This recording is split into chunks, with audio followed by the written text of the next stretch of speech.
Soy Fernando Escalante Gonzalo, soy sociólogo, profesor en el Colegio de México y hace un par de años terminé una investigación sobre la historia intelectual del neoliberalismo. El resultado fue un libro que en Perú ha publicado la Siniestra Ediciones como Historia Mínima del neoliberalismo, orígenes intelectuales de una revolución cultural. El propósito es explicar el neoliberalismo como fenómeno intelectual y mostrar primero que el neoliberalismo existe, es un programa intelectual que se definió con un conjunto de objetivos concretos muy bien delimitados en 1938 en París, donde un grupo de intelectuales adoptó el nombre y el programa, y que es un programa intelectual mucho más ambicioso, más extenso, más complejo de lo que normalmente se piensa. No solo una política económica de austeridad, privatización, de regulación, sino toda una idea de la naturaleza humana, de la sociedad, del derecho, de la justicia, que ha permeado de tal manera en nuestras sociedades en el cambio de siglo, que forma hoy en día la base de nuestro sentido común. Entenderlo no ni para automáticamente criticarlo ni para adoptarlo, sino para comprender la profundidad que tiene, insisto, como estructura de nuestro sentido común.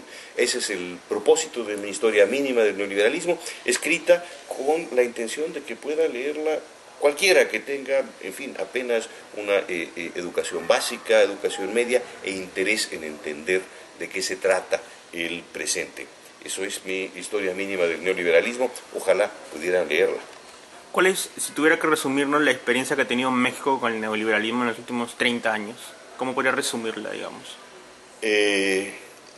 Básicamente en México el progresivo predominio del neoliberalismo, en realidad desde 1982 para acá, ha terminado por desarbolar el panorama político, ha vaciado de contenido la oposición política, no hay alternativa de política económica, con la consecuencia de que al vaciarse de contenido la oposición política derecha-izquierda, el sistema de partidos salta por los aires y tenemos entonces un sistema de representación política que hoy en día es bastante disfuncional y está bastante desconectado de las preocupaciones de la gente, porque las preguntas fundamentales de economía, política fiscal, política industrial, etcétera, están fuera de la mesa, están fuera de la discusión política. Yo creo que el resultado más grave del predominio del neoliberalismo en México consiste en ese, cerrar las alternativas y por lo tanto hacer saltar por los aires el sistema político. Señor Fernando, ¿a qué se refiere cuando dice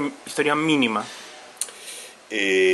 Bueno, hay ciertas características formales. Es una historia intelectual entreverada con una historia institucional de entre 1938 y 2008, es decir, es casi la historia intelectual de un siglo, hablando de economía, de jurisprudencia, de ideas políticas y de cambios institucionales en todo el mundo, en los organismos internacionales, en los países. Bueno, eso podría dar lugar a una biblioteca completa de títulos. La historia mínima incluye una historia completa con todos los referentes y una recomendación de bibliografía extensa al final, pero sin notas a pie de página, sin detalles excesivos, de modo que alguien pueda hacerse una idea general del proceso leyendo un libro que no tenga más de 250 páginas.